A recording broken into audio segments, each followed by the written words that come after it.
Are you ready for some Just the Facts? Because yes, I am. Here we are. So one of the reasons why you didn't see Jake Moody kick many field goals, certainly in opening drives, is because of how efficient the Niners were on opening drives. The 49ers scored 491 points in the 2023 regular season. It's the second most points scored in team history. The 1994 team scored 505. So one of the reasons you weren't seeing an awful lot of those kicks is because this offense really got its job done. And that's what you're looking for. You don't want a whole bunch of field goals. You want bigger scores than that. And the Niners certainly provided for them, scoring 10 times in 17 games, 10 touchdowns on the opening drive. That is preparation. That's focus. That's coming out with the right, the right opening drive script. Kyle Shanahan is very, very good at this. And I'm going to tell you, looking to see in all upcoming playoff games, did the 49ers score on their opening drive? Larry, I don't know if they're going to lose a game that they do that in. They do that. They usually win. They really do. So that's a big indicator right away. In any game you see going forward, did the Niners score on their opening drive? Was it a touchdown? If you check both boxes as yes, you're off to a really good afternoon. Yeah, I mean, they get off to good starts. They had a great, I agree with you. They had a great game plan yesterday.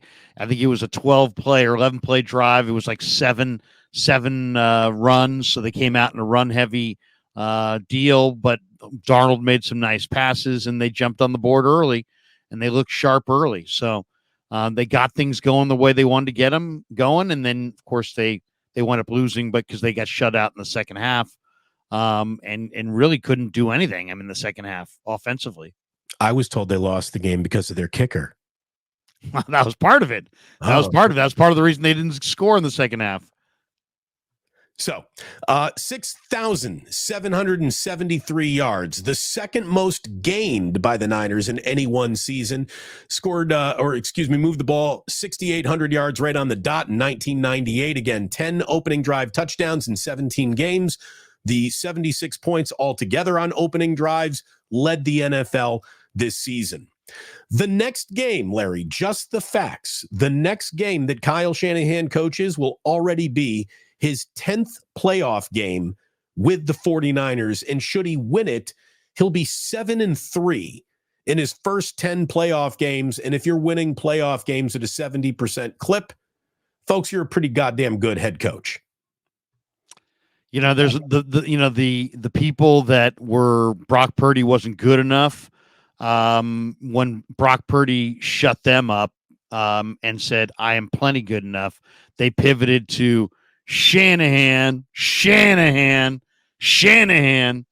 Yeah, and tell me who you'd rather have. I'd love to hear. I'm all ears. Who do you got? Well, again, the guy's 1-1 and has a great playoff record. His offense produces points. They've been now in 3 of the last 4 NFC Championship games. He hasn't climbed to the top of the mountain, but those same people that are saying Shanahan, were saying the same thing about Andy Reid. And I think Eagle fans right now would trade Sirianni for Andy Reid in a heartbeat. Yeah. Mickelson, he can't win it. Oh, never mind. He's won several majors when it's all said and done. There is always that guy who is the best to have yet to done it. Look, what I'm basically saying is if you need to see the mountain climber at the very top of the mountain before you can even admit this guy's pretty good at climbing mountains, you don't know as much about mountain climbing as you think about. This guy knows what he's doing. Kyle Shanahan is a very, very good coach. And again, if you are going to give Brock Purdy nothing but demerits, how can you in the same breath be saying, and Kyle's a bad coach? That doesn't line up. Because if the guy isn't a very good player, that must be some incredible coaching and scheme and system that is coming in. So you can't have it both ways. You want to denigrate one, you got to kind of prop up the other in the same sentence. You can't say neither one of these guys knows what they're doing as they're sitting at home waiting for the lowest seed to advance because they're the 1 seed. They know what they're doing. Let's see if they can get it done in the postseason. Kyle has never failed to win at least 2 playoff games in any of his postseasons as head coach of the Niners. He's already got 6 postseason wins as the head coach of the Niners. And like you said, he is looking to reach the NFC title game for the third straight season in a row and for 4 times in 5 years. So they've been knocking on the door. That's why the pressure to win could not be any greater than it is right now, because in all of the door knocks, I don't think they've ever shown up on the front porch this good, this well prepared, this experienced, and most importantly, this healthy. It's not now or never, but boy, it really is now. It's now. The Niners need to win the Super Bowl now. The next 3 games are the biggest 3 games of Kyle's life. And he knows it. I mean, I don't know if you saw his interview, Damon, that he did with Papa last week, but I mean, he's very focused. He's very focused.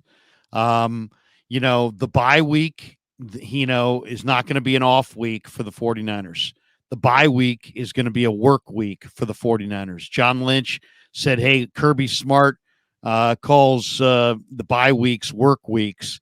And, it's like they're going to grind. They're going to work. It's not, this whole idea. Well, Brock Purdy is going to be sitting. No, Brock Purdy's not going to be sitting on the couch. Brock Purdy took all the first team reps, not all, split the first team reps this week with Sam Darnold, and then showed up to the game yesterday, an hour and a half early and did all kinds of workouts before the game. They're not taking their foot as a coaching staff or as players off the gas pedal.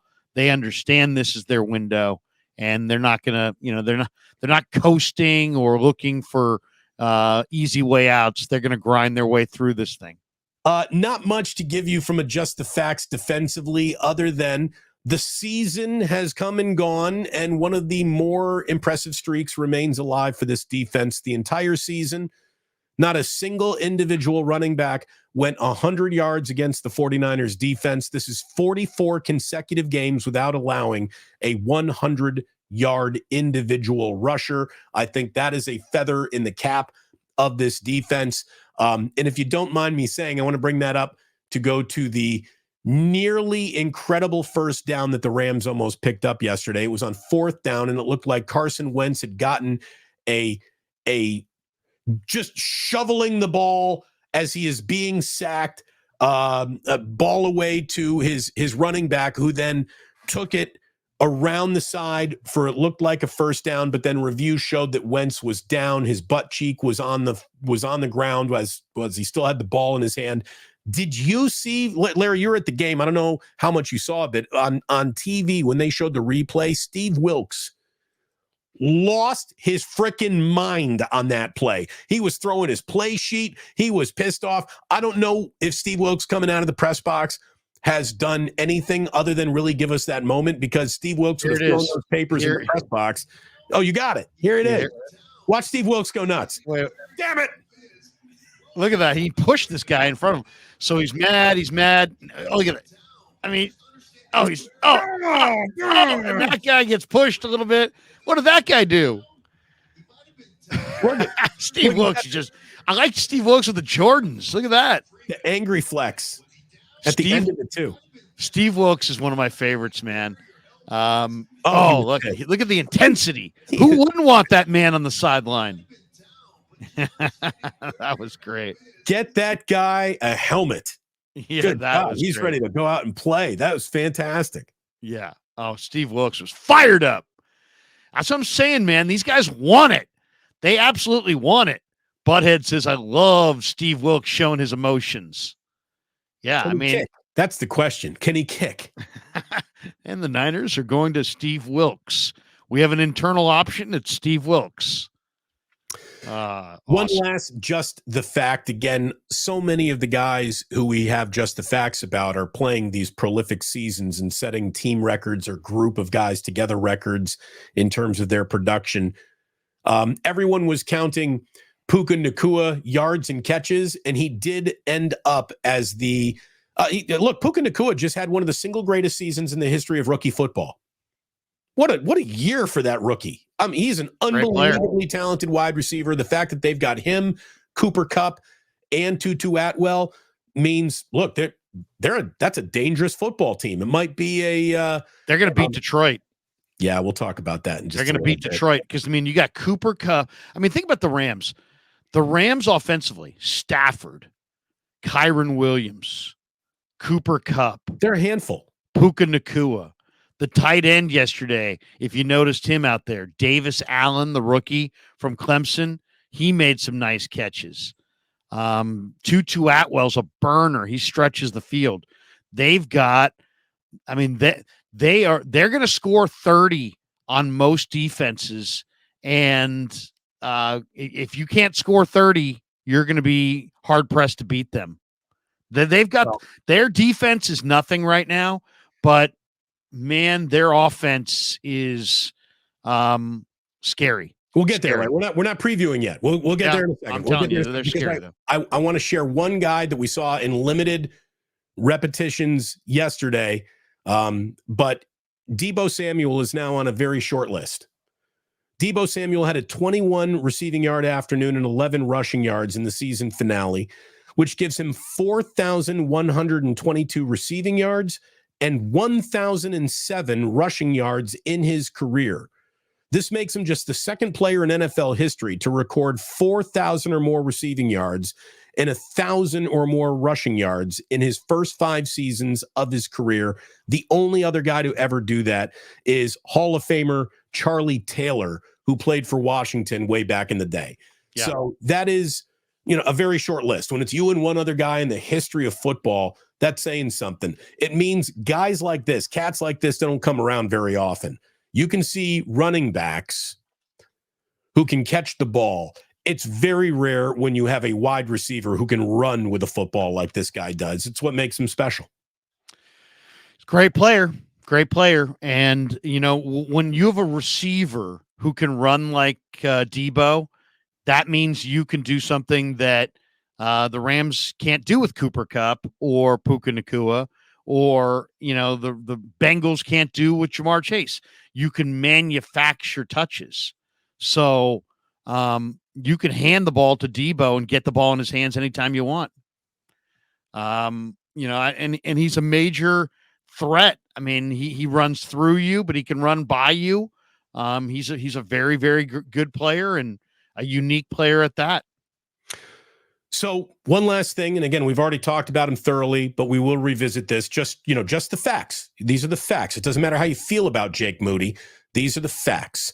He missed a 38-yard field goal for his first miss of any kind since all the way back in week 7. That's a pretty good run. Moody then missed his first extra point after making an NFL record 60 straight to begin his career. And that is going back through an NFL that used to kick from the 3-yard line. So what you're saying is the 49ers should have won 24-21 and instead lost 21-20 because their kicker left 4 points on the field. I am saying that, Larry. That actually happened. Now, how much do you think that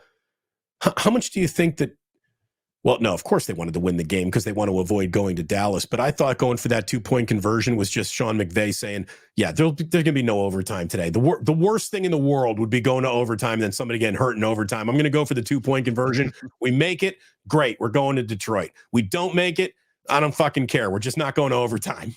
I asked Shanahan after the game, too. I'm like, how did you feel when McVay went for 2 there? And then I asked him, hey, did you guys have an agreement? Did you guys talk before the game that, hey, and it was probably more on McVay, to be honest, because the Niners had nothing to play for, where the Rams had something to play for. So the Rams probably should have. It was on McVay to make that call because they were the team that had something on the line. And I'm just glad that McVay did it. Went for 2. Unfortunately, they got the 2. But there you go. It was in they asked Shanahan after the game, were you worried about injuries? He's like, every second of the game, I was worried about injuries. So did you see when